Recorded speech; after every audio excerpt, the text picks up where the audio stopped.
We got some decent, though expected WarGames build and a couple of promos I really loved. Welcome to Silo Voice Wrestling on YouTube and the Silo Voice Wrestling podcast, wherever you get your podcasts. I'm Jason C. McLean, and these are my assorted thoughts on the November 21st, 2025 WWE Smackdown. Now, I'm recording this in the evening around 10 o'clock on the 23rd of November, Sunday. Well, let's get right into it. The main focus of the show was the women's WarGames build. I did enjoy the cinematic touches throughout the night of Rhea Ripley talking with Charlotte Flair, reminiscent of Roman Reigns talking with Cody Rhodes. It was a nice touch. It was a fun over segment how the women's WarGames team announced their fifth member. But then the fact that they got it announced just as AJ Lee was coming down. And of course, AJ Lee didn't skip. She started running and she got attacked by Becky Lynch. So we have the women's WarGames team, the Io Sky and Rhea Ripley, or Rio, Charlotte Flair and Alexa Bliss, and AJ Lee on one side. And we have Lash Legend and Nia Jax, the Kabuki Warriors, Asuka and Kairi Sane, and now Becky Lynch on the other. Obviously, Asuka's the leader of the team. Now, this layout, about a week ago, I could tell this is where they were going. I had predicted this a while before that. So this was a predictable end, but I kind of liked how they did it, especially with AJ being forced not to skip, but to run down, and the attack. It ended kind of on a downer. I think this was actually a double recording. Don't quote me on that, but I think they might have recorded next week's SmackDown as well, too. So maybe the show ended on a happy note. Who knows? But even though it was predictable, I think it was well done and it was necessary. It was exciting to watch. It was fun to watch, I'm sure, for the crowd in Denver. And I'm definitely excited for this WarGames match, the women's WarGames match. They're definitely stacking these teams with stars. And I'm wondering if Charlotte might change during the match, but I don't know. I think this is going to be a good match. And I think, although predictable, was a good build. Speaking of the men's WarGames build, Cody Rhodes getting attacked on his bus by Drew McIntyre off camera as the Usos waited for him to arrive as backup was a nice hot start to the show. It also showed the machinations of Paul Heyman and the Vision, which ended up eventually screwing over Bronson Reed and led to one of the best Cody Rhodes promos I've seen in recent memory. I mean, we're not always going back and forth with somebody, but after basically screwing over Bronson Reed and giving Carmelo Hayes the victory and striking a blow to the Vision. Yeah, he went at Bronson Reed. You're probably the best guy, but you'll only know it when you're looking up at the lights. I love the line, Braun Breaker. History has shown that a Steiner will always lose to a Rhodes or is never better than a Rhodes, something like that. And Drew McIntyre and Logan Paul and Paul Heyman, like, you build the guys up, I knock them down, something to that effect. It was fiery, passionate Cody, who had just been injured, probably taken away and came back. I mean, yeah, maybe he shouldn't have healed so quickly, but he definitely healed and it worked.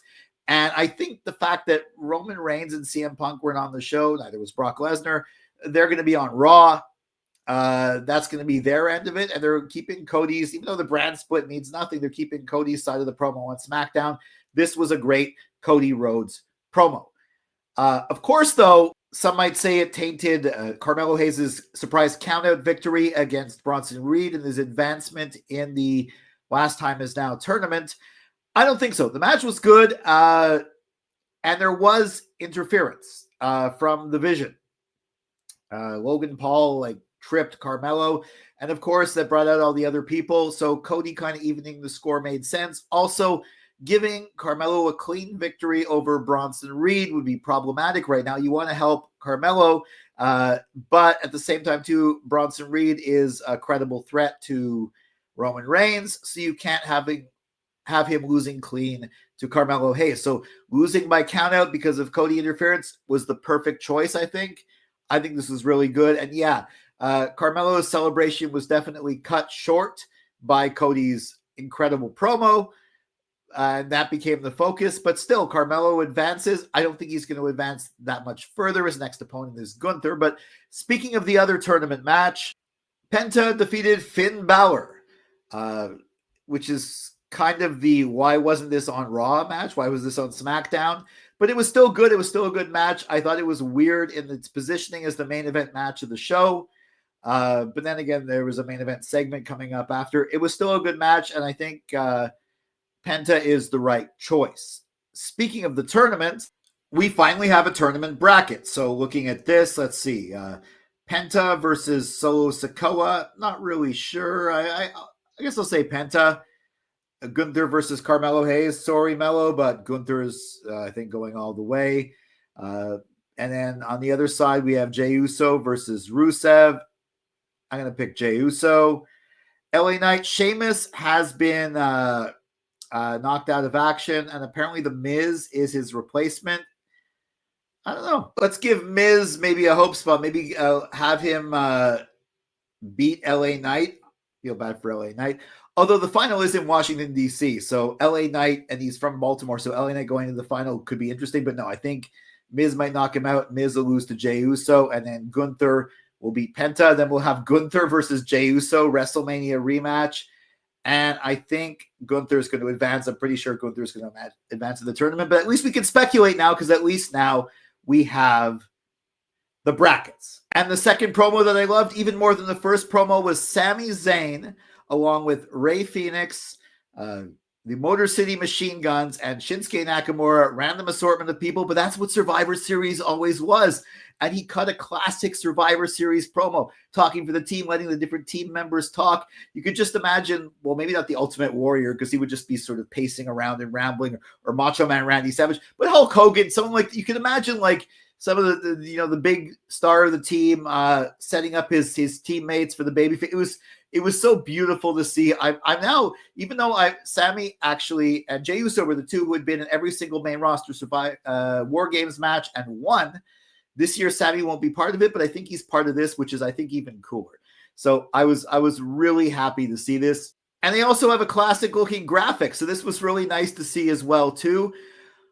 What I was not as thrilled by was the MFT response video. The first part was just some business for Solo, and yeah, he did, I think it was Tama Tonga, I think, who was one of them. There's only one other person who talked, and it was like their classic promo with Soto at the center. They could have done a Survivor Series type promo, but they didn't. They missed the assignment. But Sami, you nailed it.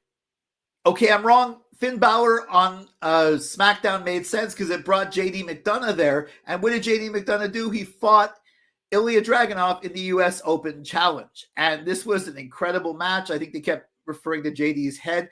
Why does the U.S. a head? But I don't know. I mean, it's going... Obviously, it would have been too complicated storyline-wise for JD McDonough to become the U.S. champion, because that would maybe split Judgment Day or move them to SmackDown. But he still had his hope spots even as the heel, and the crowd was really into it. It was an excellent match, hard-fought match like all of these, and Ilya won. The H-Bomb Torpedo Moscow. Again, a really excellent match to see. I'm still loving these U.S. Open challenges, and I think Ilya is a great person to carry on the torch. One person who didn't face him this week, but will probably in the future, is Tommaso Ciampa, and that's because Ciampa and Johnny Gargano, DIY, with Candice LeRae in their corner, fought Fraxium. That's Axiom and Nathan Frazier. This wasn't the most interesting match on the show, but I did enjoy it. I especially enjoyed the t-shirts. Tommaso Ciampa, I'm not a jackass. Johnny Gargano, stop calling my friend a jackass.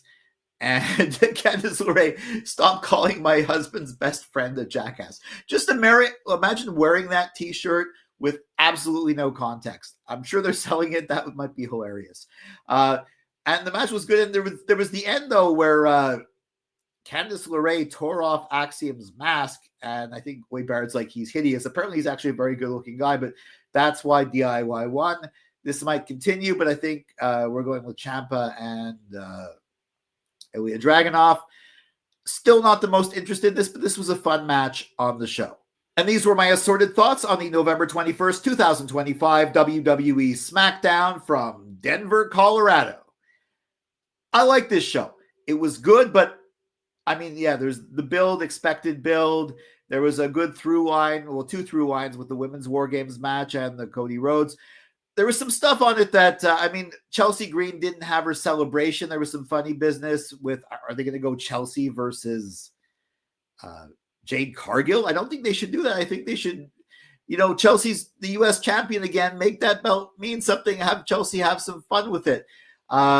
Maybe a small complaint. More Chelsea green is always good.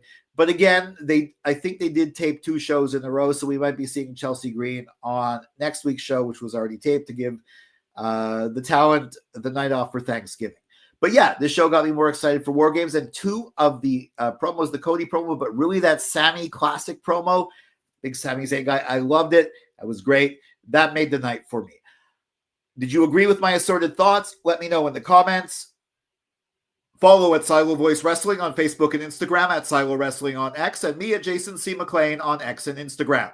Also, jasoncmclean.bsky.social on Bluesky. Make sure you like, share, subscribe, ring that bell for notifications. You'll get all my wrestling hot takes, cold takes, simmering takes, WWE Premium Live Event prediction and review videos, wrestling opinion pieces, and assorted thoughts on Raw and Smackdown. I will be back with my assorted thoughts on Raw and predictions for Survivor Series WarGames.